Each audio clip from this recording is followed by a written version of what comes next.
My doctor told me yesterday my vitamin D level is 8. Is that going to make a difference if I take vitamin D? You know, we've talked about this before, but I'm a big believer in treating vitamin D deficiency. And one key, get your level over 50. The main symptom I see in younger people and older people is arthralgias and myalgias, sort of aching in the muscles and aching in the bones. So treat your vitamin, get it over 50 and just see if you feel better. That's all that I ask.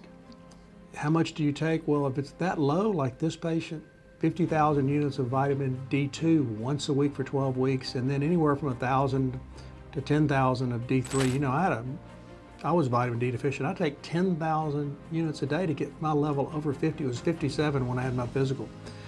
So, and don't stop it. You know, usually you're supposed to get vitamin D from the sun, but nobody can get it from the sun. You know, we're all wearing sunscreen. The girls have makeup with sunscreen in it. Blacks, Hispanics have pigment in their skin. That melanin blocks the sun. So get the level over 50 and see if your aching in your muscles and joints get better and the other symptoms you see with vitamin D deficiency, which we talked about. So this is Dr. Calder Miller. Like, comment, subscribe. More later.